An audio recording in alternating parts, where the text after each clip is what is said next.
Hello everyone and welcome. This is the collective reading for the Virgo new moon. This is happening either on the 14th or 15th of September 2023, depending on where you live.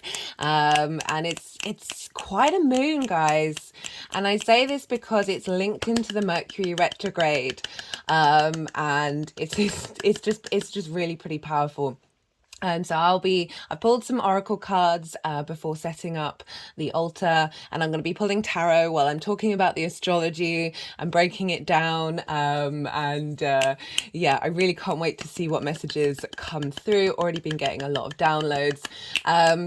My name's Chloe. I work with card divination, astrology, and I channel energies through my body. As you can see, my hands are moving around right now. This is independent of my conscious thought. This is another form of light language, like bringing in energies from different dimensions to help us heal, help us clear stuck energy, and open up portals to source in order for us to get into more alignment with our soul's frequency. I like to bring all of these things together in order for us to have a sort of an energetic understanding of what the astro weather is trying to show us, what gifts, both teachable moments and downloads that we're getting from these lunations and the transits, just so we can understand and integrate what that energy feels like for us. I will be doing a all 12 signs video series for this new moon. That'll be coming out after this one.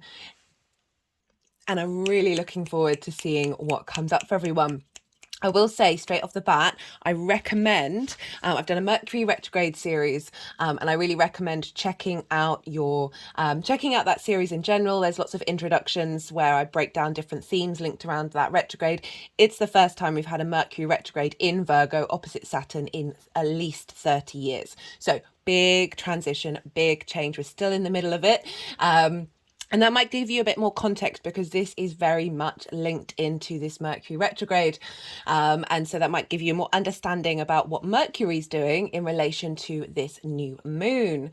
Right, let's begin. So new moon in Virgo. New moons are when the moon is at its darkest, its most receptive.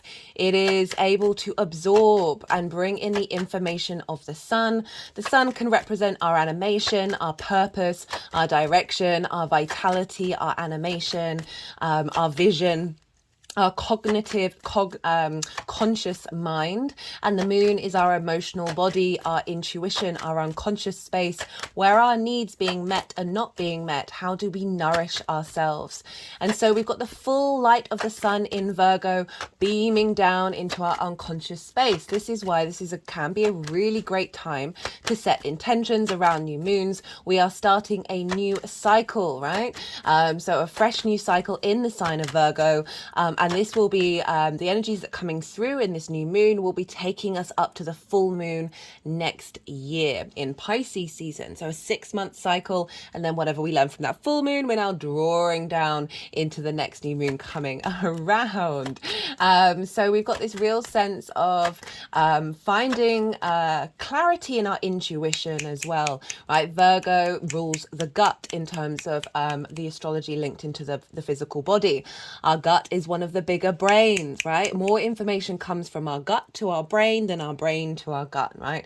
We all, it's become so much in the forefront that we're becoming far more aware of the importance of a healthy gut, right? So whereas Taurus, ruled by Venus, might be a bit more pleasure in what we're eating and how our physical senses are feeling about the 3D experience, Virgo, ruled by Mercury and with the gut, is more about having herbs that are more healthy for you, reducing inflammation, high antioxidant, but you don't necessarily love the taste of them, right? It's more about what's good for you rather than what feels good for you. And the more that we engage in what's actually good for us to bring flow in our physical body, the more we get attuned to appreciating it. I've certainly noticed a big shift in, like, I've got a bit of an ice cream addiction. I'm open about it. You know, I've been working through addiction my whole life, and I've been getting rid of a lot of addictions. And this one, because it's very easily accessible, has come up in my life. And I've noticed recently, since the full moon in Pisces, that I'm so aware of the dopamine effect. I'm so aware of the fact that the moment you have a bite of whatever it is that's got like a high sugar content, high processed sugar content, immediately all you're thinking about is the next moment. So it's completely taking you out of being present. And that's something I've really been noticing, of being like, oh, actually, this, even though I can appreciate the taste of it and enjoy it, there's a bigger part of me that's like, no, I don't like being taken out of the present moment.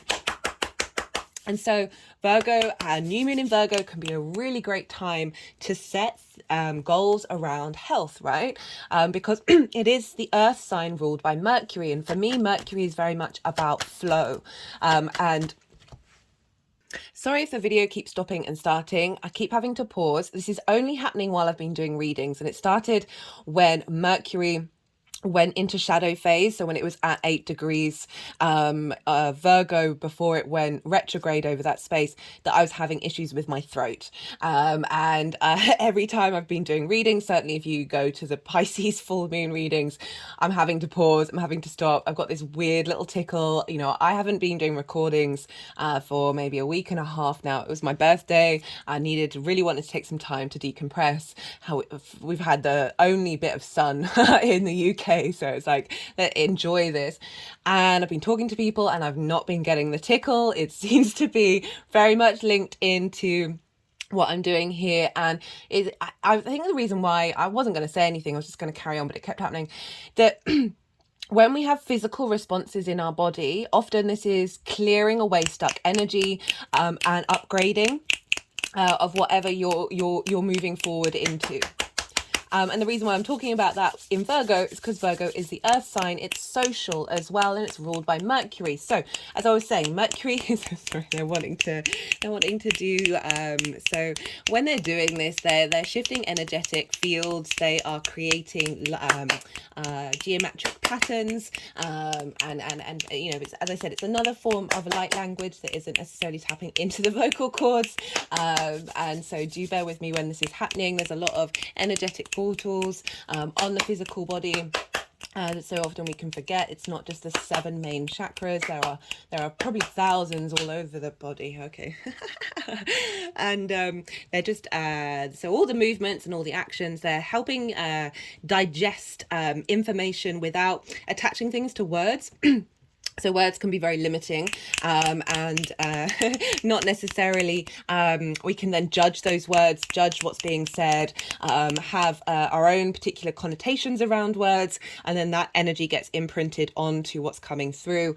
Obviously, communication in this way is a wonderful gift and a wonderful skill, but sometimes they're quite insistent on wanting to do the physicality of it in order to bypass a lot of limitations.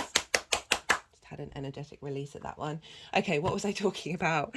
Okay, Virgo, social, mutable earth sign. Ruled by Mercury. Mercury is in its exaltation in the sign of Virgo. This means all the qualities of Mercury are raised on high in its own sign. It's the only planet to be in its exaltation in its own sign. So we've got a very, very powerful Mercury. For those of you who have watched the Mercury retrograde series and the Pisces full moon, there's probably a lot of things that are going to come up in this video that you've already heard, but this at the moment, while the sun is still in Virgo, the whole chart is being ruled by Mercury, except the moon right now. She's in Cancer, right? So she's in her own land. She's not beholden to anybody. So everyone but the moon, and in fact, the moon is kind of, I think it's nearly in a trine with Neptune right now, coming into an opposition with Pluto, and kind of near the degrees where this moon is going to be in Virgo as well. So at the moment, at the time of recording, everyone other than the moon is being governed by Mercury. The moment the moon moves into Leo, it's going to be governed by the sun. And where is the sun? Well, the sun's in Virgo. So the chain of events with every planet, every asteroid, every astrological point is all being pulled back to Mercury. So essentially, your whole chart, your whole life is being governed by Mercury right now. And Mercury is still currently retrograde and will be retrograde at the time of this new moon. But I'll talk more about that in a little bit. Right, so mutable energy, very adaptive, right? So it follows fixed energy, which we just had, Leo season, and it's able to sort of release that which, so fixed maintains that which cardinal started. It keeps on going. The mutable energy is just before we get the equinoxes, it's just before we get the solstices. So this is marking a shift and change in the seasons and being able to adapt to the new one coming forward with everything that we have learned from the previous one. So very, very powerful energy. And so it's very fluid energy, being able to change and adapt and move through the world. Those of you regulars, I say it a lot, most of my chart is fixed, apart from my Virgo sun. And if it wasn't for that Virgo sun, whoo, my stubbornness would be through the roof.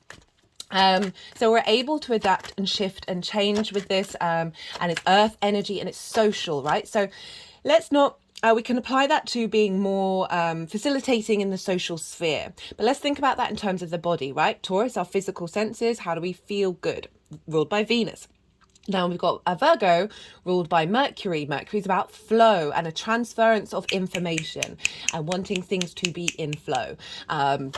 And so the social side of it is imagining and seeing all of the different parts of your body working in harmony with one another. Oh, my spine just went up quite straight then. And bringing flow, bringing that sociability of all those different elements of who you are in your physical body, being in a social dynamic with one another, that they are all interlinked. You think more of ecosystems. And how that physical body is in flow and in harmony. Virgo and Pisces axis is often linked into healing, and the Virgo side of it is that sort of practical earth goddess energy. It's feminine in nature, it's yin in nature, energy of being in a state of observation and cultivating your internal health. My hand's just gone over my heart chakra. And taking care of yourself and focusing on bringing flow into your physical body, into your physical health. And that is part of the process of the integration of the physical, mental, emotional, and spiritual. These are all very key aspects of the human being in happy flow, which is why I really appreciate the Piscean axis opposite it. Remember, these are two sides of the same coin. When we're working with oppositions, we always want to bring them into harmony, right? And so that's the more spiritual element to bring into the physical body, as well as the emotional. Earth energy can be very practical as well. It's also ruled by Mercury. Mercury is traditionally sort of about communication, and ideas can be linked into sort of air elementals.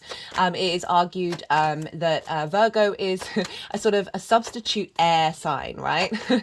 Because of that state of observation and that ability to share and transmit information, right? Virgo can be linked into editors and engineers. They're facilitators. They are able to see that which is blocking the flow in order to bring about a state of harmony. And so it's a very, very powerful time of that sort of bringing in your observational skills around what is bringing you disease in your physical body that is also impacting every other area of your life, right? Remember, at the moment the moon is leaving Cancer, and that's going to be in a couple of hours. It's going to move into Leo. The whole chart and the lead up to this new moon is going to be the whole chart.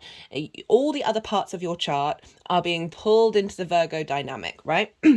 So not only is it about focusing on the Virgo part of your chart, but also the whole totality and bringing about healing and growth and renewal, and being able to really tap into the 3D experience in a way that brings you flow, in a way that brings you clarity, and the way that brings you peace as well, right? So we're bringing in that Pisces dynamic, the opposition, at the same time. So very nourishing and renewing energy here, of being able to adapt into the next part of the cycle. Where we will have Libra, and this is where we're going to have eclipses in the sign of Libra, so that's a big deal. But for those of you who are regulars, you know I've been talking about this transition, this big transition. Just got the the 7 of Cups coming up here when I'm talking about a big transition. And you know, this card gets a bit of a bad rep. I look at this card as the channeling card. Right, we're all channelers, we are all healers.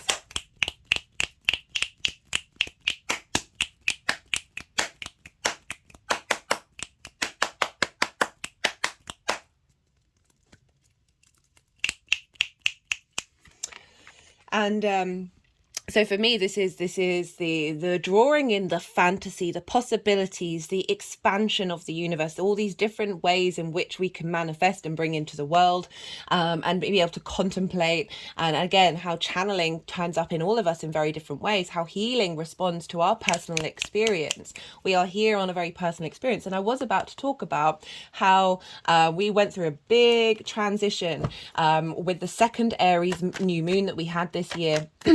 Which was a hybrid eclipse.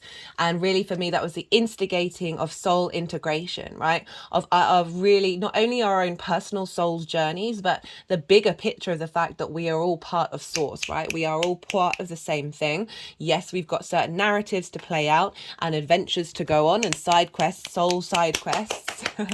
And this is like we're slowly but surely through each new moon and each new beginning, we're integrating in each sign of the zodiac different aspects to help integrate our more conscious understanding of our soul's journey that's built up of everything that has come before and everything that is going to happen. So this is the new moon that's happening just before we get the Libra new moon, which will be the midpoint in between the Aries and the end of the cycle, right? So Libra and Aries are opposite one another. So we're at this mutable time of adapting that what we have learned, that what we have integrated, that's what we have brought forward, and how are we fulfilling it and how are we expanding into it moving forward. That's in flow, right? That's that sociability, that integration of different parts. That is helping us tap into flow and being at peace. Okay. They wanted to pick this up. So there's so many cards here that are reflections of one another. There's about it's at least 3 different versions of being on a path coming up here. So this says you're already doing it. Stop overthinking. Keep facilitating. You're facing your true north. Now I'm going to read from this.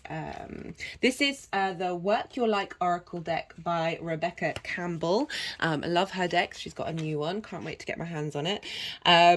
Do not question things so much. You're on the right track. You are facing the right way. Stop overthinking it. It's happening and you are closer than you think. I was just about to talk about how the fact that Virgo is very analytical. I really want to talk about judgment. I pretty much talk about judgment every time Virgo comes up, but I really feel like there's a shift happening in terms of how we understand what judgment means to us and how that has an effect on us and is in fact blocking things, right? So this is really saying, like, you don't have to stress over the small details. This is about being present. This is about moving, taking each moment as a whole totality, and putting that analytical energy on the back burner. And I don't mean as if it's not working. It's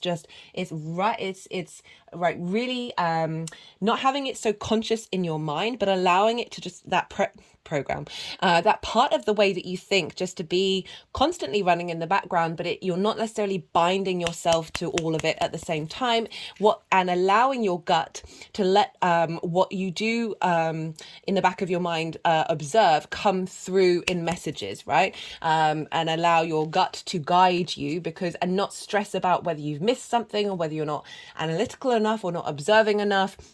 Because when we're too much in that mode, we go into judgment mode of not this, but that, right? The universe is this and that. It is everything all at once. And right, really allowing that to settle into your, perhaps even deeper into your unconscious mind is a wonderful skill that you have, but it doesn't need to be the predominant energy. You are exactly where you need to be, and things are moving at the perfect speed. Do not rush it. Right, the word perfect. Virgo can very much have an obsession over needing to be perfect, right? Because it can see all the cracks, it can see all the faults, and its sort of modus operandi is in order to bring about flow, right? One of the things that I channeled with the Venus in Pisces, and I keep bringing it up because it's one, I found it quite difficult to work with, but incredibly liberating. Every moment is truly divine, right? So this is where the judgment and the criticism and the over analytical mind can block us up from the magic of the universe. That Pisces full moon very much felt like that was helping us navigate that and bring that into fruition. I've certainly felt since that Pisces full moon, which was both very difficult for me, but also there was a lot of peace and a lot of liberation, that since that full moon, I've definitely felt that whatever was downloaded then has slowly been integrating. To allow that flow, to realize that knowing absolutely everything around you isn't necessarily flow, right? This is the kind of analytical mind of the survival mode, which we've really needed.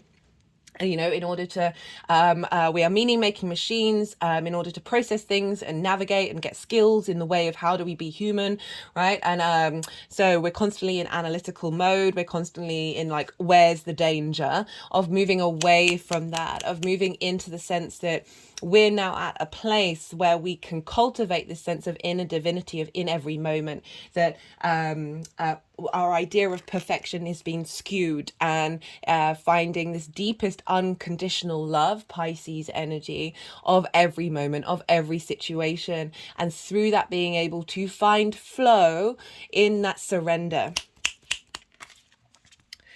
Now is not the time to be impatient. Now is the time to walk steady. There is no rush. What you are building is being built. What you have planted soon will blossom. With every new day, a new brick is being laid. You have come a long way. The foundations are steady. Now all that is needed is for you to trust and keep walking forward. If a thought that things should be moving faster enters your head, that is just your ego comparing your rising to somebody else. Comparison is not your friend, right? So that's that analytical observation, that judgment that can often be judging other people, but in turn, because you are judging yourself, right? So we are mirrors, we are reflections of our own internal headspace. Stay in your lane, stay in your frequency is your frequency, right? Tend to that, tend to your inner harmony. You know, what I really like one of the things that I learned that really helped open my eyes a lot, well, it helped reconfirm what I already knew, was that in early Christianity and early Islam, the devil and jihad were inner battles, right? It's the same as in Buddhism, right? The more that we do the inner work, the more that we understand our own sovereignty, understand our own confidence, understand the vast nuanced tapestry of joy that we are in, the poetry in motion that is the universe, the good, the bad, and the ugly. The more that we are able to be in flow, the more that we are able to not focus on the outside world by judging, by criticizing, by comparing, and really allow the peace within ourselves, despite if somebody's doing something where you're like, I don't understand that, what is going on? You're trying to figure it out. You're trying to analyze it rather than being like, that's theirs. That's their frequency. Let them do that. Focus on your space, focus on bringing that harmony internally. And through that vibrational frequency, you just stop caring so much about the small things, right? And I know Virgo is very much about details and the small things, but you start seeing the joy in the small things, and finding that sense of creativity in the way that you move through the world, because you're not looking at things as problems or obstacles, but you're seeing solutions, you're seeing possibilities, you're seeing creation energy. One of the key phrases that came through before doing this video was, there are no limitations, there is only creation. And as a Virgo sun, I've spent my whole life trying to control things, trying to figure things out. That's why I love astrology, right? So it helps me understand my environment. And I wouldn't ever sacrifice that analytical brain, but it doesn't have to be the dominant part of who you are, right? There are many different faceted parts of your brain and many skills and talents. We're just letting them all be in flow with one another. Oh, just had an energetic release at that one. Okay, let me finish reading this. Stay in your lane, water your own garden, knowing that your time to bloom will come soon. So this is all about faith. This is about trust of when you when you've when you practice tapping into your inner frequency, right? We all have our own frequencies and how that comes about in the vibrational way that we move through the world, right? The more that we tap into that integrity, Saturn's involved in this moon as well. It's opposite Saturn, it's opposite Mercury. And those of you regulars, you know, integrity for me is the key word around Saturn. That the more that we walk that path, the more that we can have some trust and faith in what it is that we're doing without worrying about the future, without, yes, have set some intentions about how that future may feel, how that may, how you may feel in that future, but don't get fixated on planning out the whole path. Right, so that's a really hard thing to do for Virgo to do, and a lot of these messages are really asking Virgo to shift and change that dynamic.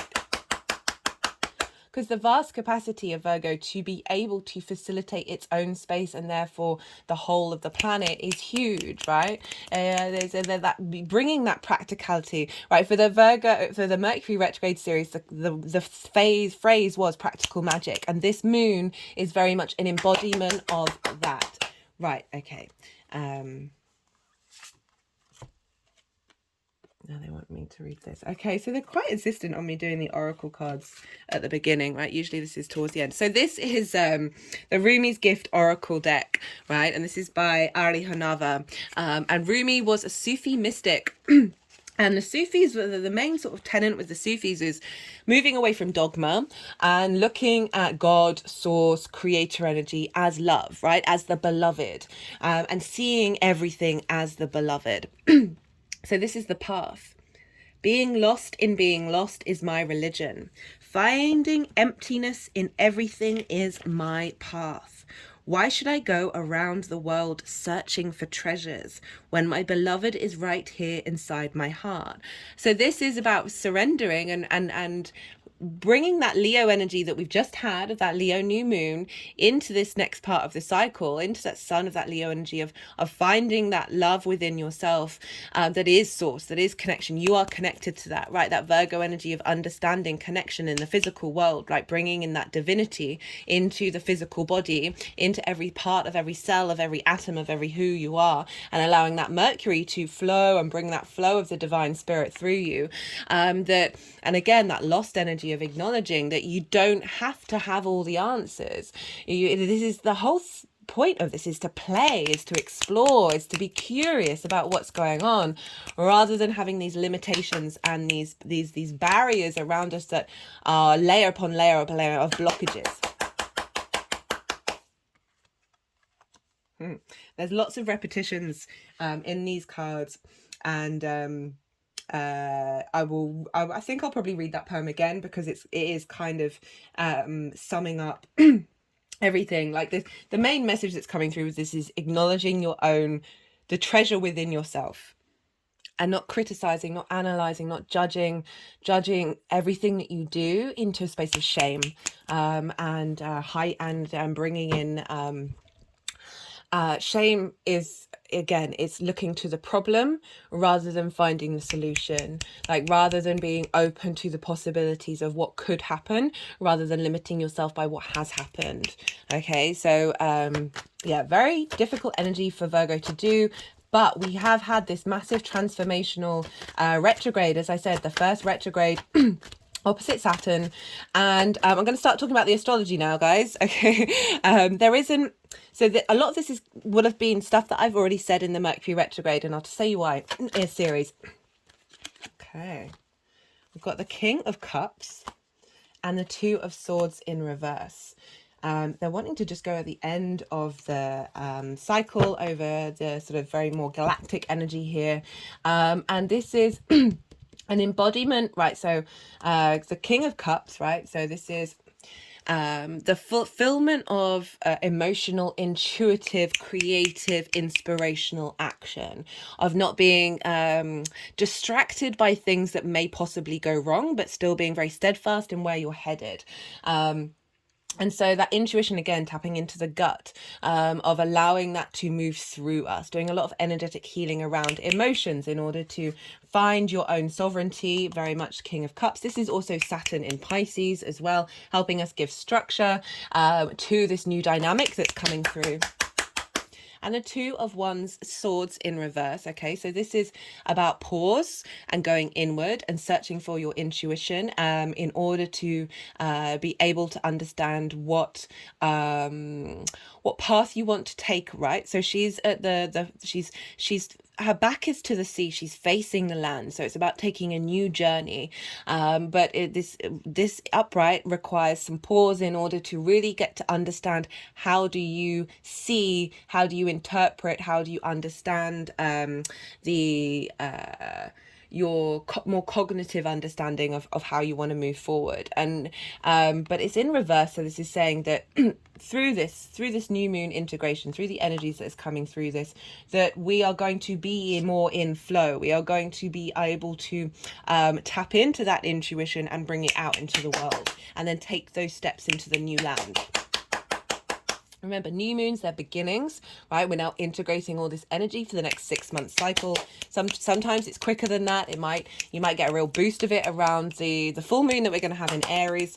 It's all going to depend on you, your journey, your chart. We're all very different. Right, so I was going to talk about the astrology. So this new moon is happening at 21 degrees and 58 minutes of Virgo. Why is this significant? Well, Mercury went retrograde at 21 degrees and 51 degrees, 51 minutes. So this is 7 minutes away from Mercury's initial retrograde period. So it's 7 minutes further along from the retrograde, right? So we have, for the retrograde motion, it's 3 times. Okay, so this is from the start of the degree where it will retrograde, moving forward to the degree it starts the retrograde at, going backwards to that degree, and then going forwards again. I always say retrogrades don't tend to, like everything that we've learned around the retrograde doesn't tend to get instigated until that planet moves beyond the degree it started the retrograde on. Okay, so it started the retrograde at 21 degrees, 51 minutes. This is the ruler of this moon.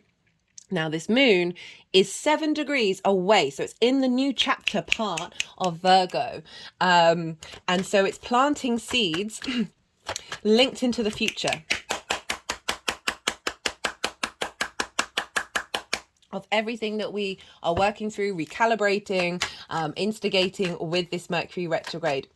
So pretty significant that this moon is happening 7 minutes away from the initial retrograde phase. Okay, so it's really Mercury on Mercury, Mercury on Mercury on Mercury. And Mercury is ruling this moon and ruling the sun. So whatever's going on with Mercury is having an impact with what's going on with the moon. And Mercury is station direct. So when planets station, they station at the beginning of the retrograde and they station at the end of the retrograde.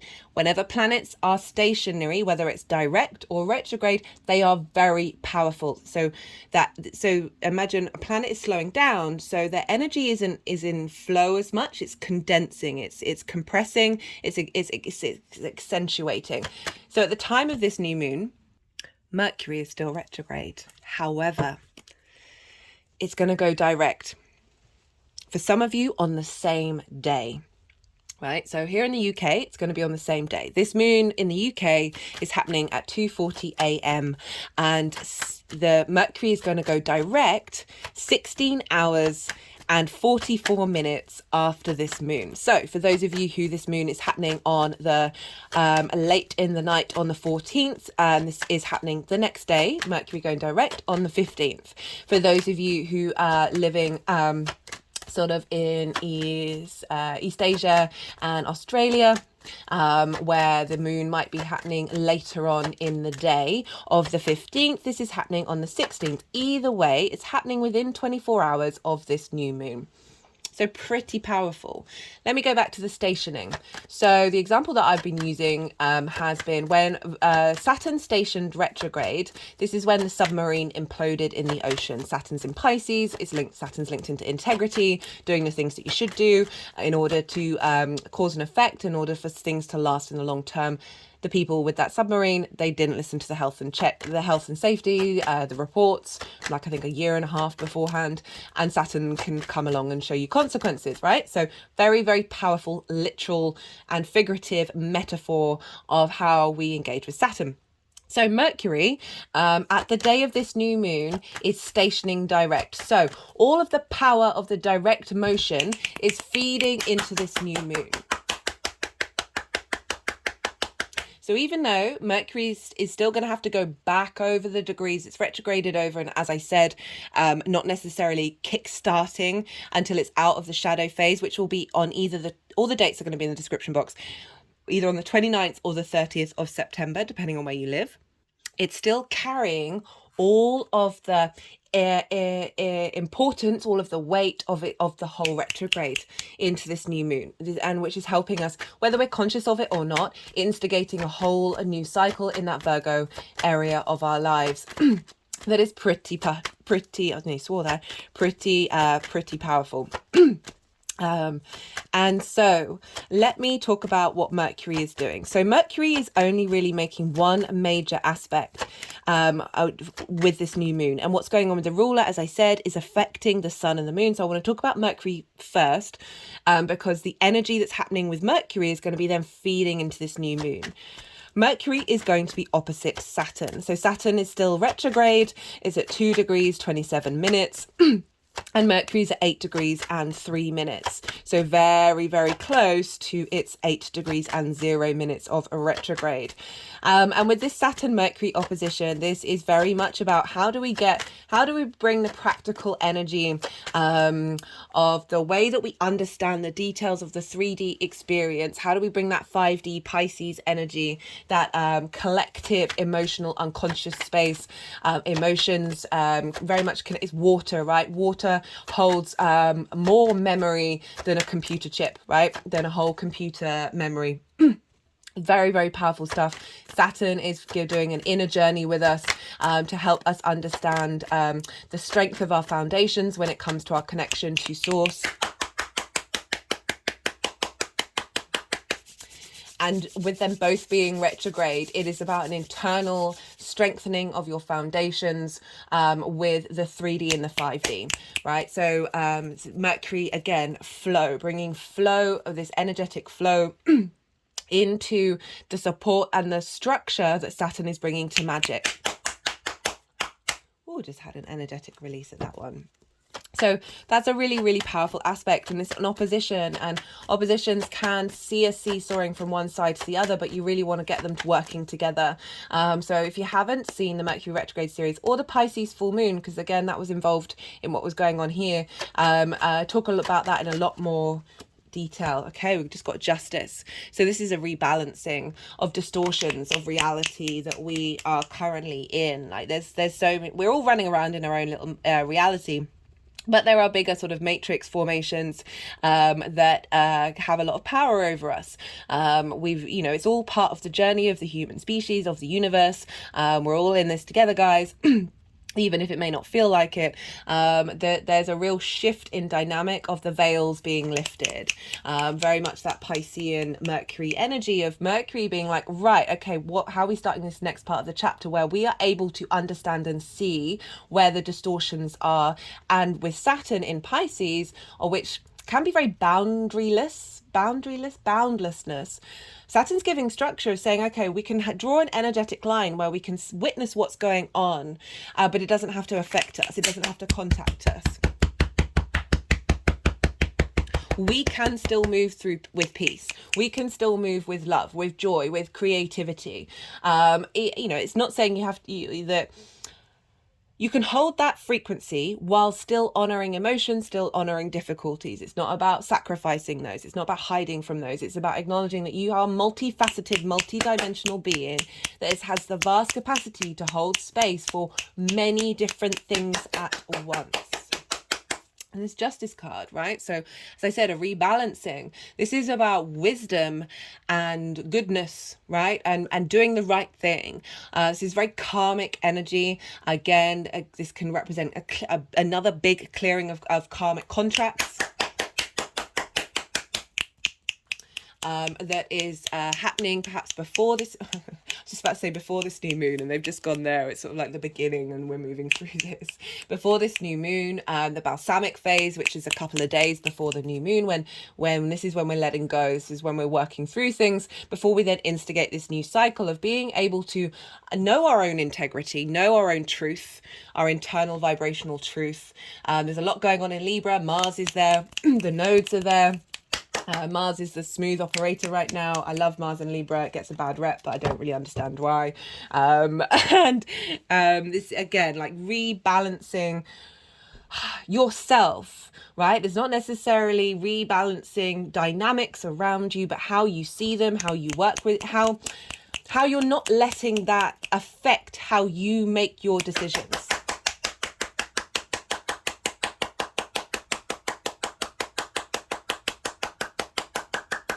You know, Saturn is a very karmic energy, and especially in Pisces, because it's the final sign of bringing about an ending to a lot of dynamics. As I said, I was talking about delusions, illusions of reality, that the you're able to see clearly, like there's the sword of justice, the sword of truth coming through. With Justice, she is balanced. She is, you see the way that she's sitting, that there's an openness there, and there's an acknowledgement of confidence, and wisdom as well, coming through. You know, she has a veil in the background, like the High Priestess, right? And the two pillars. So there's a similarity between the High Priestess and Justice, of that deep wisdom that you have, and being able to bring your life into balance in the physical world, right, in the social world as well, Libra, and being able to not get swayed, right? Judges and justices, they're supposed to not get swayed by money, the news, politics, right? That's when you know the justice isn't working, right? When it's getting infiltrated by things other than the fundamentals of the law. So rather than looking at law in terms of, you know, the legal systems, look at the fundamentals of the universe. They are coming in loud and clear. For me, the fundamental of the universe is love, right? Deep, unconditional love. And yeah, I mean, amongst other things. But that is what I feel all emotions, all situations come from love or the lack thereof, right? And the more that we move out of that scarcity energy of that there isn't enough, like you have everything within you, the more you're really, as I said, into balance of your own divinity, that you can appreciate what's going on around you in the world, even if you can see why that's messed up, that you don't have to let that energy shift your vibrational frequency. You can be open and acknowledge that you are still operating from a place of love. It doesn't mean you have to engage in it, but you're not getting very, very sturdy energy here, with the King of Cups and Justice. Okay, so Saturn is communicating with Mercury. We're bringing structure to the magic and being able to facilitate and bring flow into the 3D world. And all of that is feeding into this new moon, right? Of Virgo, the social earth sign of like, how do we interact with one another, not only in your physical body of all the different organs, but how do we interact with one another on a social basis that is bringing those core fundamentals of the universe into your daily practice, into the small details of everything that you work on. You know, even if you don't know how to bring that into, like, don't have a specific intention or specific idea or narrative. What am I trying to say? You can just bring the intention of bringing that in over this new moon without having to figure it all out, right? That was what I was saying. Like, don't overthink things. You are already doing it, right? With there's always a part of us that like time is linear, cyclical, and everything all at once, right? So there's an element of your being that is already doing the things that you want to be doing, right? And creating space and opening up into that and being at peace with knowing that that is a part of you, and not judging yourself, not shaming yourself, not thinking that you should be doing this, that, and the other, right? Like lean into that gut, leaning into that instinct, that intuition that we have in our gut, and acknowledge the power of that. Okay, wait. Okay. I had just had a feeling that they wanted to pick up the forest, but then they were being... this is the Wild Unknown Archetypes deck by Krans, and this is the forest. Such a beautiful card. I mean, I love her decks, they're amazing. The forest, the woods, the thicket, the jungle. Consider for a moment your earliest memory of the forest.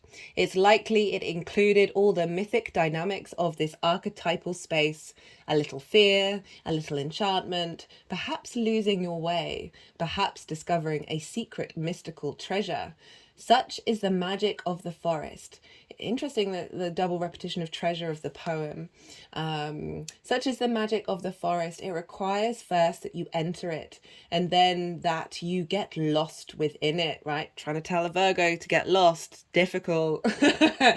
You may think that there is a path to lead you straight through, but soon enough you'll be on what is known as the pathless path.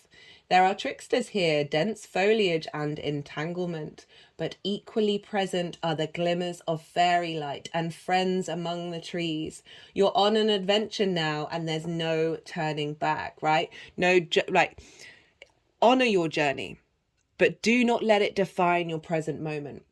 So embrace the dim light and the moving shadows, whether literal or imaginal. Brave the forest and get lost getting found, right? So this is really this surrender energy that's come through so loudly in these cards, where I was like, this might be a bit difficult for Virgo to be able to do. I've been working on it my whole life. I think I'm getting there to some degree. My mind will still say otherwise, but I'm learning to let my mind be my mind and not necessarily let that hold me down and define me.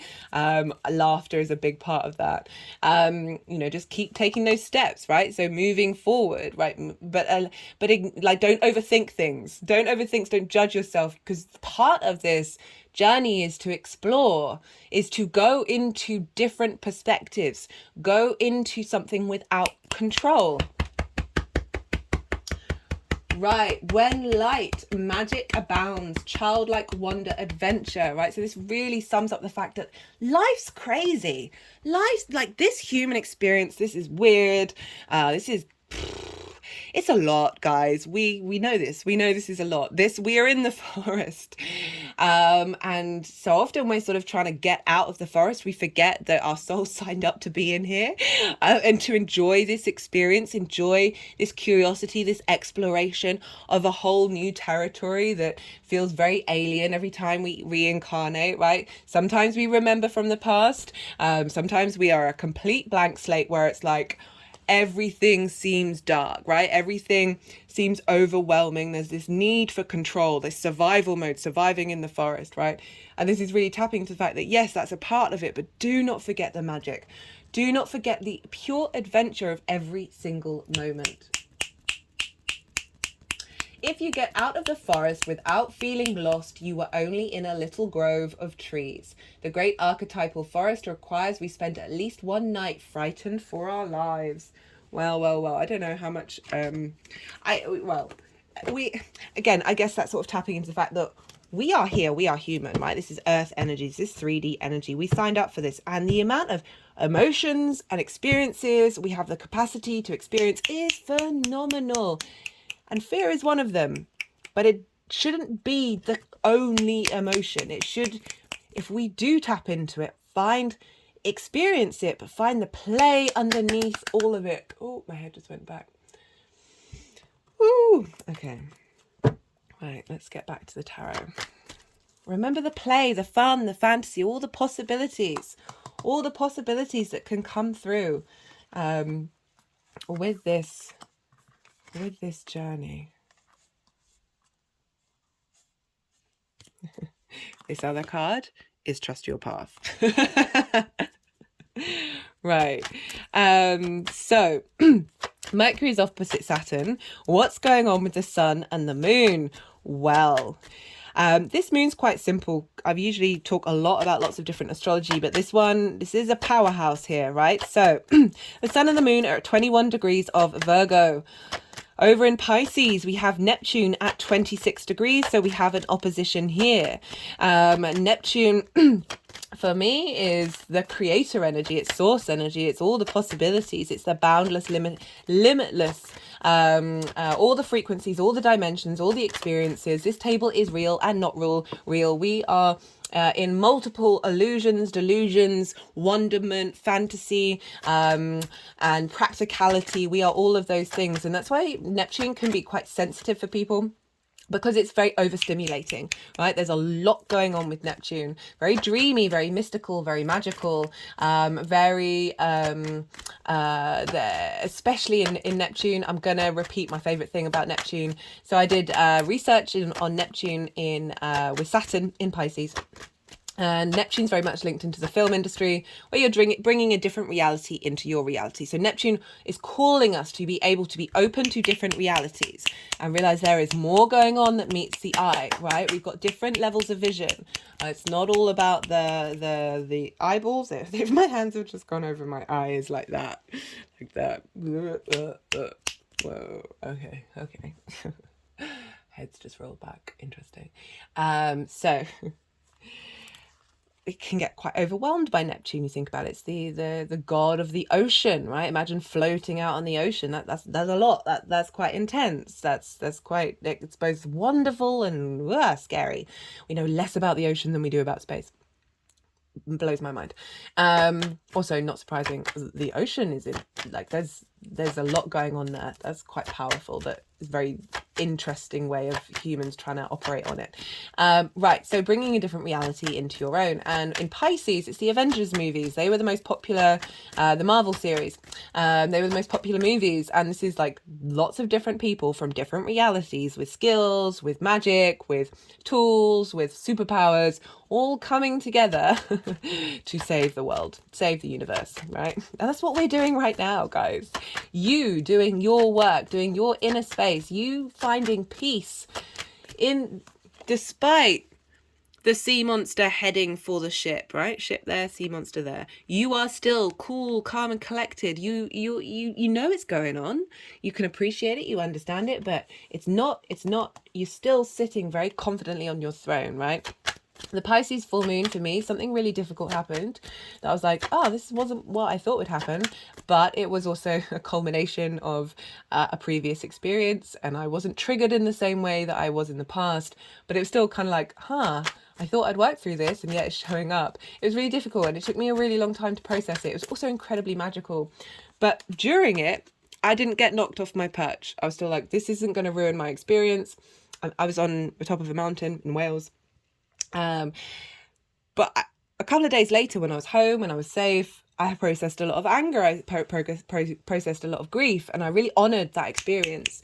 And this Neptune and Saturn opposite Mercury and the sun and the moon, right? So we've got, even though it's a Virgo new moon, it's still a lot going on with Pisces, of really honouring your emotions and honouring that experience, but not letting them bind you, not letting them, that mutable energy, letting them flow, adapting and changing. But it's not Pisces and Virgo, both mutable, not about hiding from them, understanding all the different versions of reality, experiencing them. And even if you might feel a little lost in it, know that that is part of the journey, that having that faith and that trust that there is something inherent within you that is pulling you forward, is bringing justice to your experience. Right, what was I talking about? Right, so Neptune opposite the sun and the moon. So bringing in lots of dimensional energy, lots of galactic energy from the collective emotional unconscious, the pure magic that is Pisces, fluky energy, into your 3D reality. Virgo, right? We've just got the Venus in Virgo card. Got Pentacles. We've got 7 of Pentacles, the 9 of Pentacles. These are the seeds that are being planted. We are going to need to tend to them over the next 6 months. Next 6 month cycle. But this is where we're headed, is the 9 of Pentacles.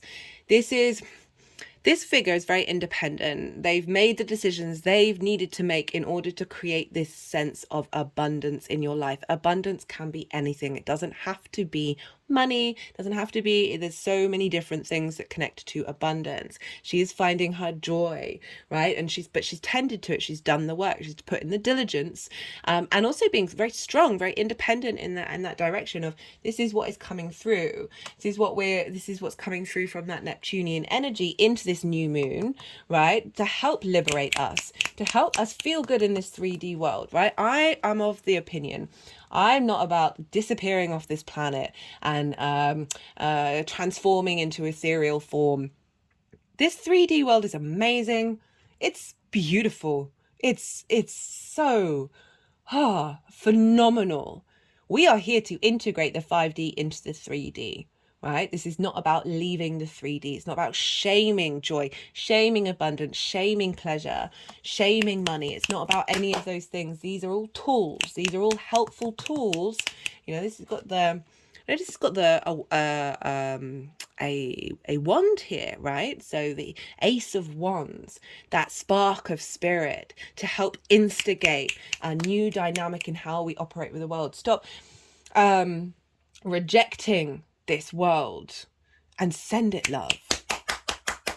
That's Neptune. That's Neptune saying, we are everything. Everything is going on. It's not about this or that. It is about this and that and all that and all the things and all of that. And instigating into you, finding comfort, finding peace in that, and acknowledging your own path, acknowledging the path that you're on. And we are all the universe manifesting individual form that is here to play, is here to explore, is here to find, I didn't want that one. Here's to find joy, and bring that flow, right? That flow of Virgo in the practical 3D world of being able to move through the world, and find solutions rather than problems, right? So Virgo can often fixate on the problems because they're very observational, right? So Mercury in a yin night sign, very observational. So there's about flipping the switch of just finding the solution, just finding ideas, finding inspiration. One of the things that I've been thinking about a lot, I can be very critical with myself, with the people around me. But I've really learned, so you see somebody who's done something wrong or that hasn't worked, right? Not necessarily wrong, but hasn't worked or isn't making them happy. Or like my friend I'm a terrible speller. My friend points out the spelling. I've learned to be okay with that because I'm actually learning from it. Whereas sometimes our defenses can get out. We can get our heckles out. And like on my Instagram, I was spelling altar wrong. I was like, oh, that's not great. That we can sometimes jump to pointing out the faults off the bat. Say somebody's done one thing wrong. What I've been practicing for a while now, like a good couple of years, is only if it happens more than 3 times do you then point it out. Let someone be on their own path. Let them go on their own journey. And rather than pointing it out, provide a solution, right? Provide a way of working through that is more inspirational rather than you've done something wrong, right? I've observed something that isn't working. This is what you need to change. Okay, unless somebody's coming to you and saying, hey, can you edit my story? Fine. But just in life, rather than clocking the faults in things, which we will very much do, especially if we're very hypercritical of ourselves, that then mirrors out in the outside world. But rather than doing that, allowing it to move through you, focus on your own frequency, focusing on your own vibration. And if it reoccurs, if it keeps coming up, then move through that in a different way, from a more inspirational way, rather than I'm going to point out this thing, because people have got to go on their own journey and they've got to figure things out for themselves. It's not like, obviously not helping people, that's a different thing altogether, but we learn from our mistakes, and sometimes our heckles can get up. We can get really defensive if somebody points something out. Like, that's something we're collectively working through, because we've been in a scarcity modality of fear, of lack and limitation. And so when we feel like that's been highlighted in ourselves, we then feel like we're going to get kicked out of the tribe. Like, that's sort of a fundamental aspect of the human psyche that we work on many different layers. And being mindful of that and sensitive to that, and just going about and doing your own thing. Why was I saying this? Yeah, because Virgo can be very critical, and it's a wonderful skill, right? So I was musing on the fact that I've got lots of different ways of thinking and doing things, and how sometimes when I'm doing one way of thinking or one way of doing things, I can sort of what am I trying to say? That I just came to a place where I was able to really appreciate all those different versions of myself and the way that I operate, and not let one take over, and just let them all be in their flow. I've really been noticing I don't like limiting myself in the way that I talk about myself. Like, I am this and I am that, and like really binding that in, that there is that element of observation that can get too much, that can get too obsessive, can get too limiting. And this is just a practice that I would recommend for those of you who may notice that in yourselves, right? We're dealing with Virgo energy. It can be very critical, to just, like everything, find balance, everything in moderation, including moderation. And what just came flying out was the star card. Deep healing, deep intergalactic healing of both the 3D and the magical, right? The star energy. This is one of Venus's stars. She is currently she's direct right now, but she's still in shadow phase.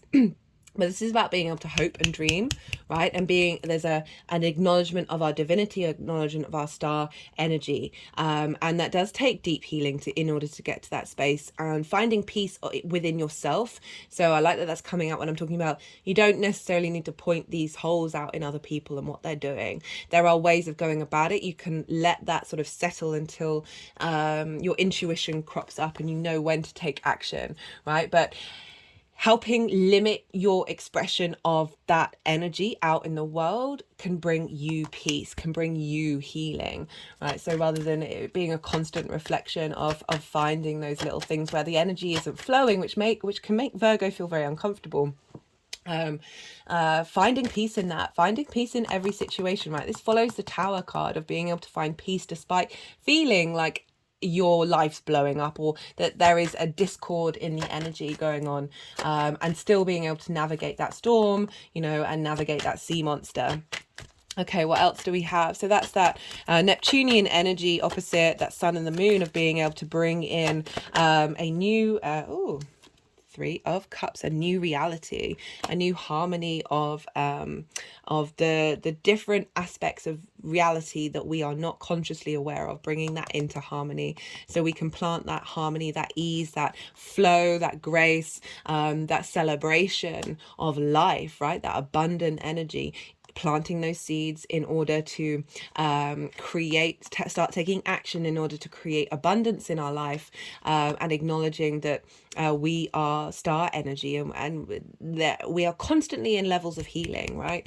We are constantly in leveling up and figuring out who are we, peeling back those layers in order to appreciate that we are here to integrate. We are here to integrate on a very deep level, especially in this particular time frame that is going to not only facilitate this lifetime but your soul's journey, right? And help facilitate the universe as a whole. Right, what else is going on? Well, we have Pluto over at 28 degrees of Capricorn trining this new moon. A trine is an aspect of Jupiter. Jupiter wants to elevate, bring wisdom, inspiration, elevation, cohesion. So a deeper wisdom. And with that wisdom comes the confidence of and the abundance and the sense of generosity you feel about life. So the sun and the moon are trine Pluto. Pluto, for me, this aspect has been bringing up treasure from under the earth, helping us navigate those fears and seeing being, the jewel within it. And it's in an earth sign. It's the collective earth sign of Capricorn. So this is more the long-term legacy of the human being. It's not just about civilization, it's about the human species as a whole. And note, so that with that trine of bringing elevation of the wisdom that you have through lifetimes feeding into this new moon, with the different realities of the galactic energy coming in from Neptune and Pluto are sextile one another. A sextile is an aspect of Venus, which is bringing in harmony, a sense of a creativity, of love, of appreciation. We've just got the Six of Pentacles. We're getting a lot of support from the universe, a lot of wisdom coming in. Again, the only other scale in the deck, right? So bringing things into balance, helping us move out of survival mode and into thriving mode, right? This comes, but you know, before the Seven of Pentacles, where we are then able to kickstart our own independence. So I wanted to go over the empty room, which I'm going to pick up actually. And this is about potential. This is about offering potential. And the empty room is about the void. It's about everything that is contained in the nothing. Let's see. Let's read from the book. The vortex, the abyss, the nothing, the empty room haunts us all. It is the universal and all too frequent feeling of lack, of wanting, of the craving to fill ourselves with something, anything. We too often attempt to remedy the discomfort of the empty room by any means necessary. Really interesting. We've got the forest, which is also about discomfort, and the empty room as well. But both of them are calling for us to find different perspectives. Oh, big energetic release at that. And I feel like that's what's being instigated with this new moon. The empty room by enemy, leading us to a culture of more. Ironically, the empty room is filled to the brim with potential, yet we perceive it as not enough, right? Again, that judgment, that perfection energy of Virgo, of not feeling like you are enough. It's where these things come from. You are enough. You are the I am. You are source. You have everything within you. Please remember that. This card is a cry for patience, for sitting within the barren walls of not knowing. Again, patience, don't rush, take your time, get lost. And with that retrograde as well, of being like, okay, we don't have all the answers yet. And that's cool. That's so completely cool. For awaiting true vision and purpose before attaching to... Wait, let me start again. This card is a cry for patience, for sitting within the barren walls of not knowing, for awaiting true vision and purpose before attaching to what we should do next to save our outward appearance, right? So again, it's that going inward. It's that receptive nature of a yin night energy, right? Earth and water. The empty room has immense power. Let others wonder what you are doing. If you can settle into the magic of emptiness, you will soon hear its whispers of wisdom, right? Meditation is going to help regulate your body, help bring in harmony and flow, and quietening your mind. I talked about dopamine, right? Dopamine obviously isn't just in sugar. It's in your phones. It's everywhere. That way it takes you out of being present. The more that we quieten our mind, appreciate you're going to have thoughts run through your mind. That doesn't mean you're not meditating. It's attachment to those thoughts that brings you out of the present moment, right? That observation is the key part of allowing to see how source is communicating through you. It communicates through us in unique and wonderful ways, right? We are all different. We are all source, right? This is the wonder and beauty of who we are, but really finding some stillness and not planning. Again, it's moving away from that planning energy. A day of silence is a surefire way to harness the power of the empty room. I don't think I've done a day of silence. I talk to myself out loud, even if no one's in the house. So,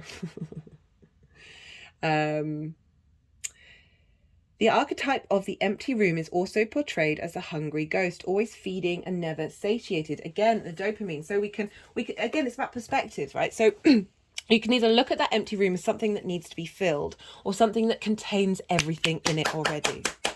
Right? You can look at yourself as something that you need to do this, you need to do that, you've got to you've got to have a purpose, you've got to go here, there and the everywhere, rather than acknowledging that you have everything within you, and joy, creativity and play, this feeling of pleasure.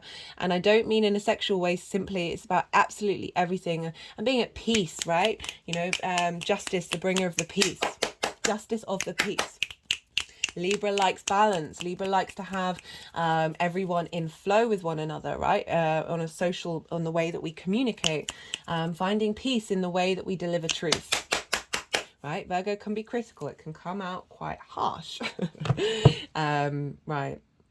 Okay, so we've got Pluto helping us recalibrate to our origins, right? Our soul origins, with that Neptune energy of being able to see through the illusions, being able to see that which is deeper, that which is further underground, the intensity, the magnetism that is pulling us towards us, pulling those gems, those riches towards us, and Neptune being allowing us to float in all the different possibilities. And this is all beautifully. I love how pretty much all the outer planets, it is all the outer planets, are feeding into this new moon, right? So we've got a big support from the more galactic energy, the less personal energy.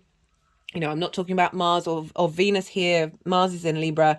Venus is in Leo. She's still going through her shadow phase, but I really wanted to focus on these main aspects. We've also got Uranus and Jupiter over in Taurus.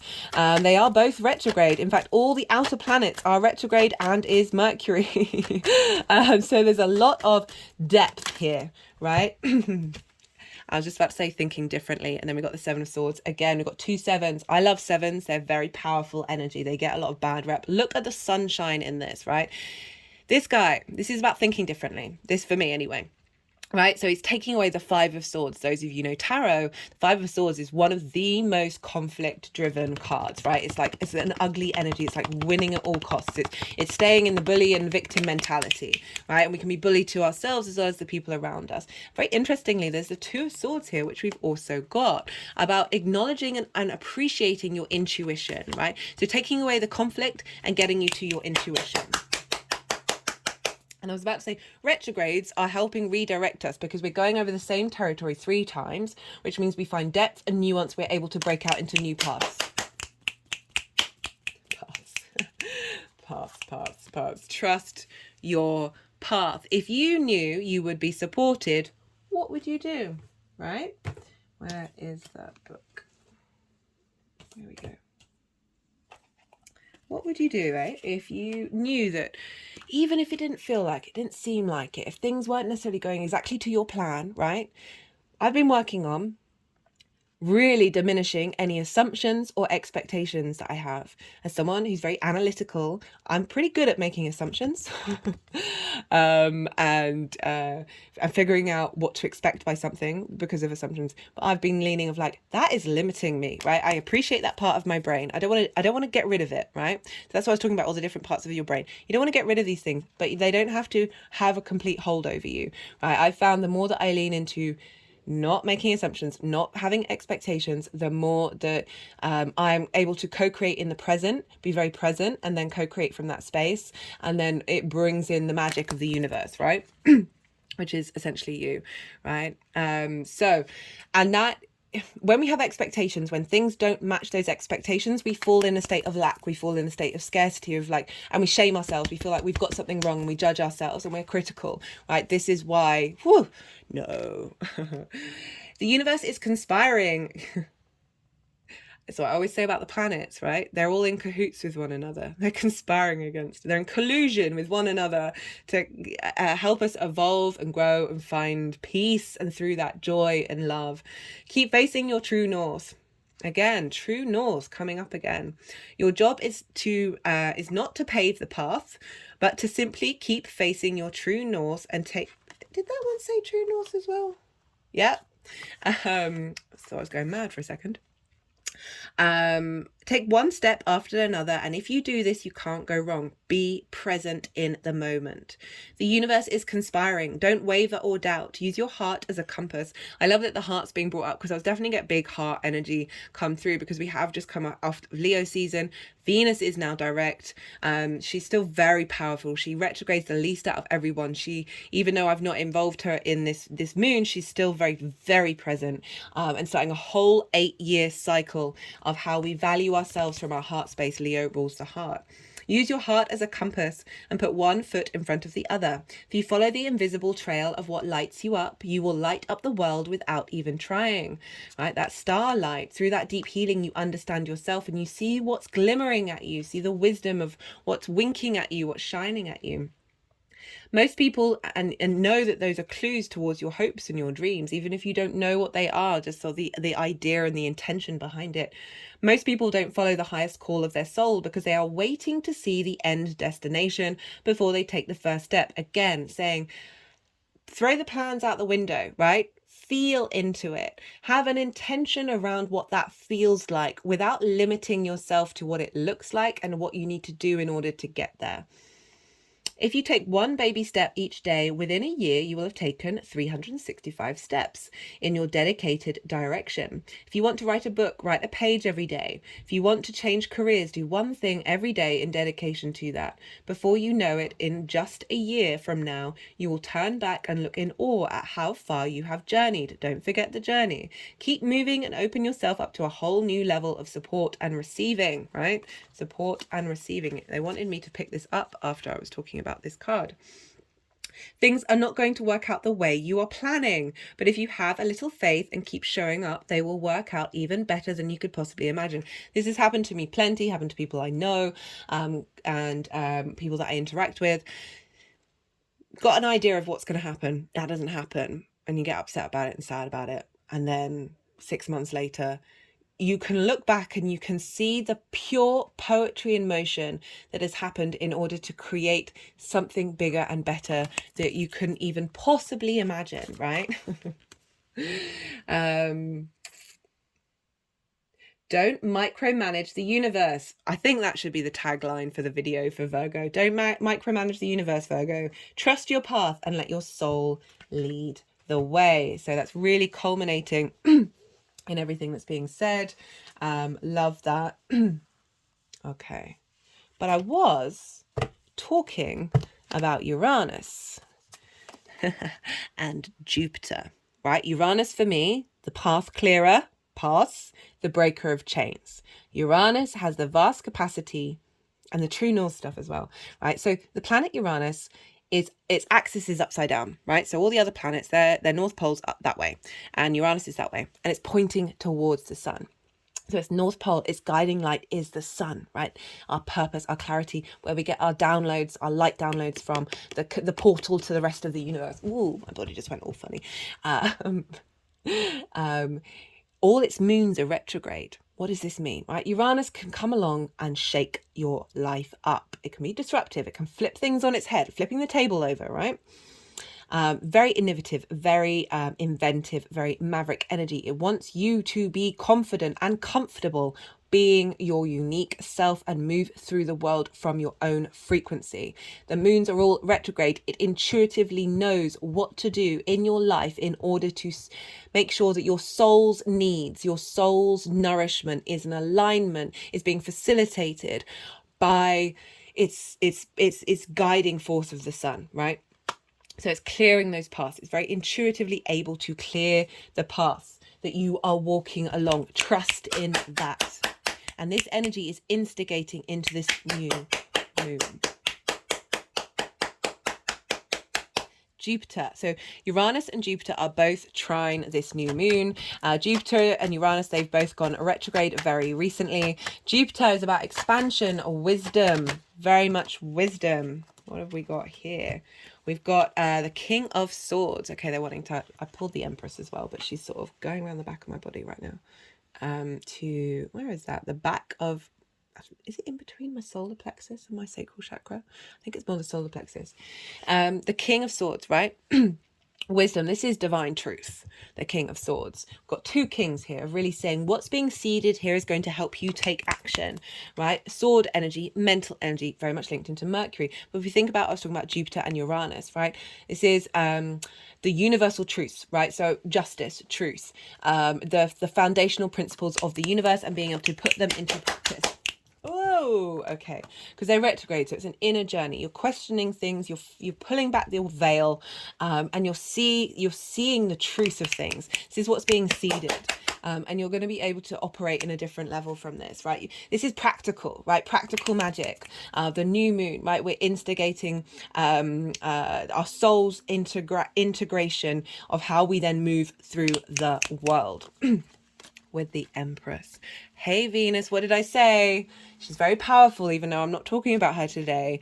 This is Venus's card. This is the Empress. She is, I love this combination, right? So the King of Swords can be a bit brutal, a bit like, I don't care what you think or say, I'm doing what I'm doing. But with the Empress, right? So very cool, very cold.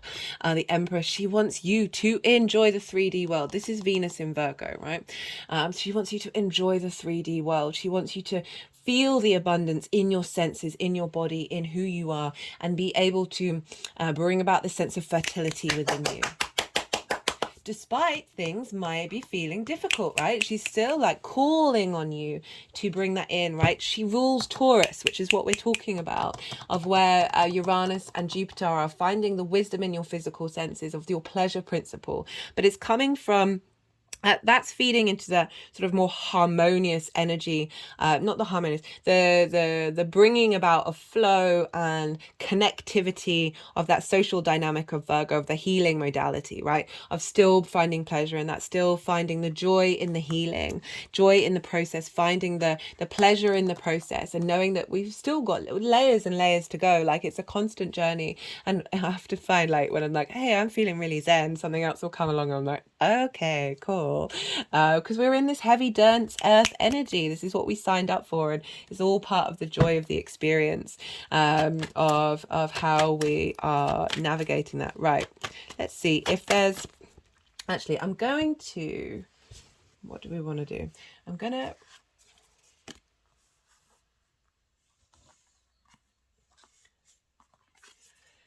why did I want to bring up the empty room? Oh, it was the path about the emptiness. So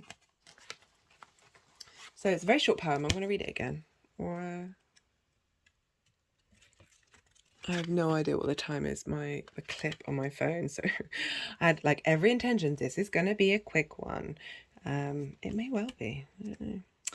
Okay, the path. Being lost in being lost is my religion, right? So don't micromanage the universe. Finding emptiness in everything is my path. That emptiness is the endless possibilities of everything and everything. Why should I go around the world searching for treasures when my beloved is right here inside my heart? I feel that is calling. So again, not filling up the room with treasure before acknowledging the treasure within yourself, right? Because we are here to enjoy and find pleasure in this 3D world, right? Treasures are everywhere, right? Every moment is a treasure. You are a treasure. But I think that's kind of saying, like, don't fill yourself up with, in order, I don't want to be judgmental, but finding your own inner resource, your own inner abundance means you're not clawing at needing to feel like this is, no matter how much you fill this up, that this is still empty, right? And that empty hollowness, right? That can be a really difficult energy to navigate. This is saying, find peace in that emptiness, find possibility, find everything in everything, but also still find nothing, and and acknowledge your own inner treasure. And when you do, the desire, that dopamine, that clawing, that stepping out of that present moment, you become more fulfilled. And it's not then about going out into the world, buying something that you really like, but you're not then constantly thinking about the next thing that you need. You still, the more that we work from that inner space, the more that we are at peace in our journey and the movement that we make through the cosmos, and it just, the pure wonder that then becomes available, the pure magic. Okay, this is the Anima Mundi. Is this up the right way? There we go. Again, so we've got the 8-pointed star, which makes the 8 years between each cycle. Where was that? On the star. 8 years between each retrograde of Venus, so she's still present. And we've got the 5-pointed star. She makes 5 points in 5 different signs of where she retrogrades. Venus is one of the most powerful planets for Earth. And she is the most visible, brightest planet in the sky. The human species has a deep connection to Venus. She is a phenomenon, and a wonder. And the more that we appreciate love, right? But harmonizing our own experience in this 3D rather than shaming and rejecting ourselves. And I'm not a fan of ego bashing. Regulars, you know that, or the shadow. These are all tools. They all help us. They heal us. So I love that the Anima Mundi, which is the soul of the world, all that is, has a 5-pointed star on this card. The Anima Mundi epitomizes the principle, accept all, reject none, right?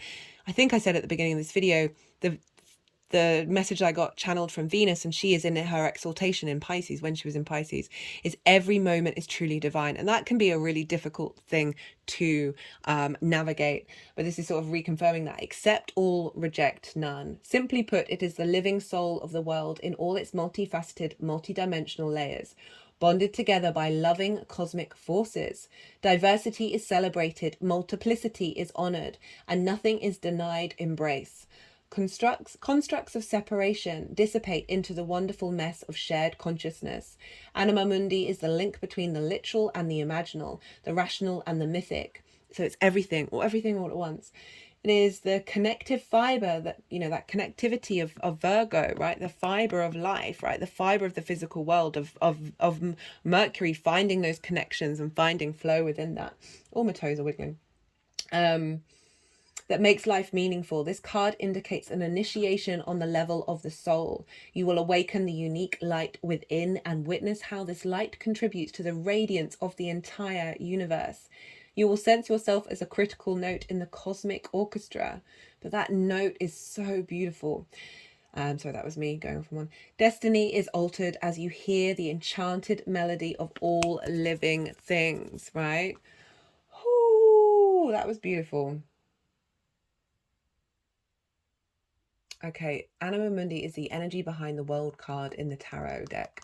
Both carry themes of universal unity, completeness, and embrace. The embrace of the Anima Mundi is available anytime, anywhere, to anyone, day or night, rich or poor. It is the process of unveiling our resistance to its love, right? So we can find it really difficult to accept that love, to be in receipt of that love, to help bring us out of that scarcity mindset, bring us out of that fear of separation and isolation and scarcity. It's just okay, so they're wanting to put this over the top of it. So this is, it's quite hard, beautiful cards, but my camera's not really picking up fully. This is the Gateway of Light Activation Oracle deck by Carl Gray. And this is the Star Beings Healing Codes, okay? I talked about the Pisces Virgo axis being very much linked into healing. Important information: wounds are healed, recharging. Okay.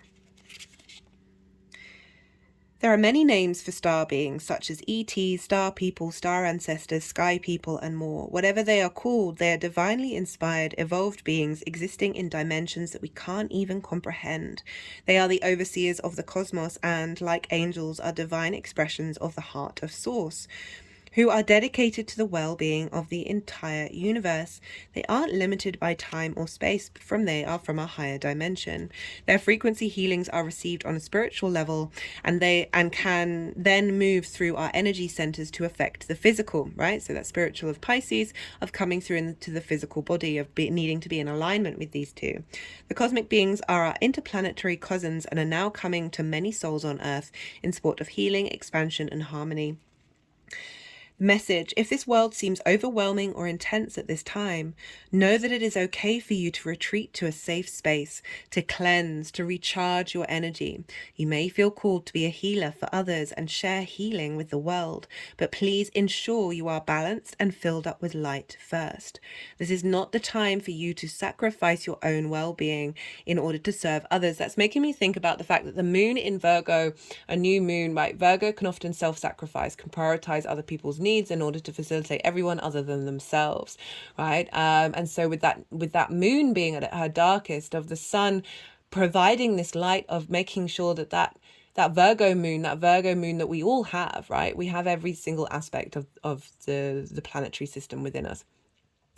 And that Virgo era of your chart, of making sure that we are no longer self-sacrificing, that we are an embodiment of abundance, of source, of love, of creativity, of expansion, rather than this sense of depletion, right? So this is what we need to tend to our healing, which is saying that the healing is being activated around this new moon, that we are, through that deep healing of ourselves, we are then have the capacity to heal others. Light beings are placing their hands upon you now, filling you with divine light that will wash away any blockages or stagnant energy standing in the way of your freedom and wholeness. Oh, I love that. Star beings are channeled healing codes and frequencies. Star beings are channeling healing codes and frequencies into your being, and it's important for you to stay alert for any intuitive guidance about your body so you can restore to health once more. I mean, you know, not so... It's such a Virgo element. And I feel like that's filling up the empty room with the love, with the diversity, with the accept all, reject nothing is all. I love the combination of these cards, of bringing that into balance, of bringing that duality into harmony and realizing it is all one thing. Okay, we've got one. Okay, I'm going to do one final... Let's see what one final message wants to come through. So we've got that Uranian independent energy of wanting you to be your unique self. In Earth energy, we've got a grand Earth trine with Pluto and Capricorn. So we've got all this 3D energy being activated with this very powerful Neptune and Saturn coming in from Pisces, of bringing in that very magical element, right? This is very much like what the energy has been in for Mercury, right? Mercury's been activating this exact formation every time it's been at 21 degrees. So it's been there once already, and then it will be there a second time when it's moving out of shadow. So we've already had an activation of this. We've also got the activation with Mercury opposite Saturn, which this is now the third time that it's happened. So we're finally integrating the messages from Saturn and Mercury during this new moon. They're all getting downloaded into this new moon to help us give structure into this 3D world from a place of magic, 100%. But that grand Earth trine is really helping us be practical with this magic that's getting downloaded from Neptune, right? So we're not getting overstimulated. We are being grounded in our emotional body, in our physical body, and the memory of of the water in our body is being upgraded by Neptune. And also by Saturn, who is talking to Mercury, which is impacting what's going on with this moon. So really beautiful combination of earth and water. And we've actually got that in the spread. Right, final message for this new moon, for the collective. Let's see what wants to come. Oh, while I'm doing this, I forgot to mention Pallas Athena, right? So this is an asteroid, and Pallas Athena is linked into wisdom and strategy, right? So this is conjunct this new moon. So it's not sending us... it's not sending us into delusion. It is still helping, and she's in Libra. She's at 0 degrees of Libra. She's helping us find balance in the way that we understand our mind and how it communicates to itself in a social way. How do we move through that? How do we find a sense of peace, a sense of justice in the way that we communicate and understand the world around us from a deep place of wisdom? And being able to intuitively understand, with this wisdom that's coming in from Pallas, of the decisions, of the actions that we're going to take day by day, right? Doing that one foot in front of the other and not over planning and over strategizing. Yes, there is an element of strategy to Pallas Athena, but she really wants us to embody wisdom, and it's not necessarily needing to control the situation, but be able to be in the now and understand what you need to do moving forward, right, in order to bring that flow in, right? So, do you final message? Do you want in a different deck? and she's conjunct the sun and the moon, as well as opposite Neptune. So again, as I said, Neptune can have us be really overstimulated, and it feels like there's a lot coming in with this new moon, and we can get quite overwhelmed. And I feel like Pallas Athena is helping us embody a sort of more more perspective without seeking control, without seeking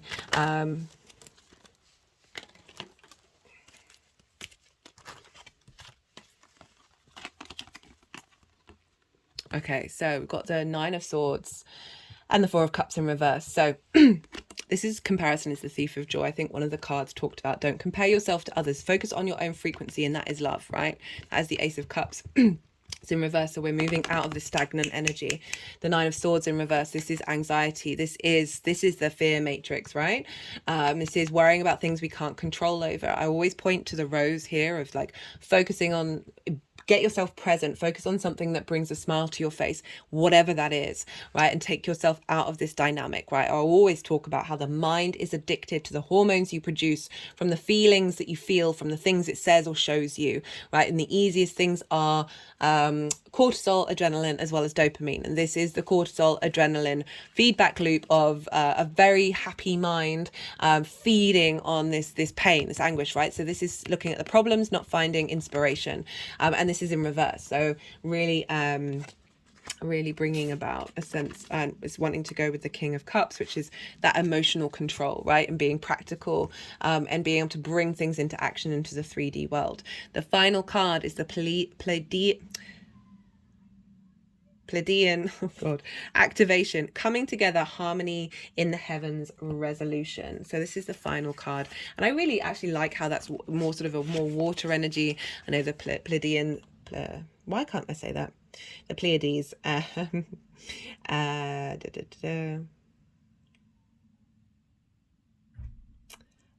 said to be human-like beings who honor the feminine and live in the advanced way in which we on earth could also experience. Earth and water are yin, night in nature. They are feminine in nature. So I really like this connection to this. And it's not gender specific. We have all of these things within us, of that cultivation, that nurturing, that observational energy of the feminine, of pausing and yang things to flow through and find that creativity and that inspiration, rather than the direct action of the yin, of the yang day energy. If we were to accept and honor the holiness of the female body, if we were able to travel to the Pleiades in the third dimensional world, we would not find these beings. However, for they have transcended the physical state and operate on a higher vibration. Pleiadian energy is coming together in peace and harmony. You are blessed to receive this gateway, for it is a powerful message of assurance that whatever uncomfortable energy you are experiencing right now will soon be washed away. The Pleiadians are beings who live in complete honor of their planets and their people. Again, that's really tapping into the anima mundi of accept all, reject nothing. They acknowledge that in seeing and connecting with one another, they have an opportunity to see and experience the divine. They also know the consequences of disrespecting others, for it is the reason that this is no longer possible for them. If you're being challenged by loved ones now, aim to shift the dynamics of this relationship through a loving approach. The lessons you are facing at this time is an opportunity to heal old wounds and operate from a higher state of being. Right? Love can be a really difficult thing to access, especially when you're feeling hurt. But it's really saying that there is a sense of clearing out of that that separation energy, which is can cause us to fixate on actions of others rather than our own internal space, right? So if we are the King of Cups, the King of Cups isn't bothered if he gets disrespected. It's the kind of vibe I get. Like the King of Cups is just going to keep being creative and inspirational and tapping into its own intuition, taking action on that from a very stable place despite the chaos around them, right? Still operate from a place of love. That, you know, I'm bearing witness to my own life of like a lot of things have been coming up where I'm like, I don't actually care. Like, I can see why a past version of me might have been hurt by these things. Patience and time out. Maybe spending some time in the lead up to this moon, just being in a state of meditation, being in a state of clearing out. I also feel like we've got a time out of an old paradigm as well. Be patient with the journey, be patient with the integration. We are very impatient species. We can kind of want things now, which isn't quite living in the now, because when you live in the now, you're in acceptance of everything that's going on. We're moving into a space where we are able to perhaps think more long term as well. Okay, whoa. I've often thought that we're kind of acting collectively like teenagers, and what we really need to do, where we've just got, teenagers, their hormones, they have no real conception of the future, right? That's the point of that part of their cycle. If we embody being every aspect of the human being, both the wisdom of the cycles, the joy and the naivety of a child, right, the wonder of a child, as well as that very present moment of the teenager, but we're out of balance. We're not incorporating all of those aspects, and patience is one of those things. I see a lot of what's going on in the world as being very short-sighted, but it's helping us step into this sense of being able to see further down the line and want to operate from that space. And the more that you operate from that space for yourself, while still being very present and finding joy and finding love, and not over planning everything, just setting out the intention. Goodness me, there's so many things we've got to do in order to navigate being in complete flow, isn't there? Oh my god, my throat is going. What was I saying? Yeah, that it's bringing in a new dimension of us being able to find peace, right? Patience and peace, rather than self-flagellating and judging and criticizing ourselves if things aren't quite what we thought they were going to be, or situations turn up where you're like, I don't understand why this is showing up in my life, right? I've had quite a few of those, and I've just, they haven't been affecting me in the same way. I've still got that Virgo list in my head of fundamentally seeing, like, breaking it down and being like, that's not cool, that's rude, that's, why did you do what on earth, and just realizing that that's nothing to do with me, that's nothing to do with what's going on, and these are helpful tools to help us be able to navigate that, and always finding that I'm coming back to love, right? And that love doesn't always mean that you have to re-engage in somebody's life, okay? This is not about staying in abusive relationships or staying around people who fundamentally disrespect you at every turn. I'm using big examples here just to give a sense of perspective that we can have boundaries and still operate from a place of love. And you find that the more you shift your frequency, you don't even need those boundaries so much. I talk about this loads with Saturn, that the reason why Saturn brings up these boundaries is in order for us to get to the core fundamentals, right? Remember, we've got the King of Swords and the Justice, right? This is getting to the fundamentals of, is it even, and remember that King of Cups, is it even going to affect you? Okay, I love that this is shown up. This is going to be the last card. This is love partnership, right? This is love with yourself. This is love with source. This is love with who you are, right? This is so far away from judgment and self-analytical criticism. I couldn't even, I'm so happy for that. Wanting to go underneath the happy Buddha, right? Finding that joy, finding the laughter in the ridiculous, in the tragedy, right? Comedy and tragedy, the duality of all of that. Love that that's shown up. Right, my voice is starting to go, and that's everything that I wanted to talk about. Really enjoyed that reading, yeah, the all 12 signs video series will be out in the week, so I'm so looking forward to seeing what's coming up for everybody. Be good to yourselves, be good to those around you, and okay, I'm gonna end on this. Right, so this might have a lot of cobwebs on it. I've got a resident spider that's been hanging out on the table for at least 2 months now, and it was over there where their little web is, their little den, and spider webs are very, very powerful, energetic energy, right? Anyway, so this is Libethanite. I'll put the name in the description box, and I haven't brought crystals into the collective readings for ages. It just hasn't been calling to me. And this is the astrological sign of Virgo. I'm just going to move it, show you see, there's some cobweb.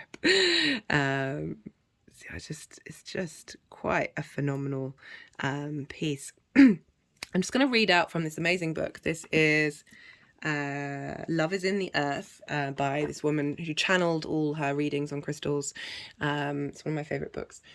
Libethanite provides one with freedom from those regulations which have become self-imposed, so that one does not feel compelled to live up to the expectations of another. It facilitates free speech and free action, confined only by the knowledge that to hurt another with malice and forethought is in total opposition to the innate freedom of the universe, right? So free speech, free action, confined only, so the only boundary is by the knowledge that to hurt another with malice or forethought is in total opposition to the innate freedom of the universe. It further helps one to decrease mindless speech and to progress towards the total clarity and inner knowledge which cannot be explained by verbal communication, right? Can also enhance one's status in the worldly environment, right? We've got that Nine of Pentacles, bringing possessions closer to attainment and holding that which one has previously attained in balance with one's activities. I love that. So balancing everything that you've already, everything that's already in your existence and your existence to this moment into balance with your future activities. It advances one's self-assuredness, bringing an inspiration to advance. Again, that inspiration rather than problems, right? It assists one in appending the beneficial portions of the old ways to the new journey, very mutable, helping one to maintain the beneficial course. Again, the path. Oh, excuse me. I'm so sorry. I've got a rock in one hand, crystal, and we welcome in that energy, and the book in others. So I'm really apologize for coughing on camera. I couldn't put things down quick enough to. Anyway, I'm not perfect, guys. It enhances perception, except everything is perfect, so I am. It enhances perception, allowing for focus on the basis behind plans and situations. So right, I'm going to read that again. It enhances perception, allowing for focus on the basis behind plans and situations. So it's not about the plans and situations, it's about the root, the fundamentals behind it. It while furthering straightforward appraisals of circumstances of which one is a part. Right, so that being in the now and being able to see things clearly. It is a stone of progress, stimulating dynamic change with action to further one's pursuits. Dynamic change. I like dynamic change. It is an excellent stone to use when driving. It helps to provide clarity with respect to map reading and facilitates the intuitive sense of direction. Right, your North Star. That is summing up absolutely everything that has come up in this reading. And you know, driving, we're on these ships in the cosmic ocean, navigating our way through our existence, right? So we're being provided with, what was it? Clarity and intuition about knowing where to head. Okay, relax, don't don't micromanage the universe, guys. Okay, I'm gonna leave it that. Thank you so much for being here. What an absolute pleasure and an honor as always to bring down the melody, bring down the story of the cosmos. I feel so honored and grateful to be here. Be good to yourselves, be good to those around you, and most importantly, be well until we meet again.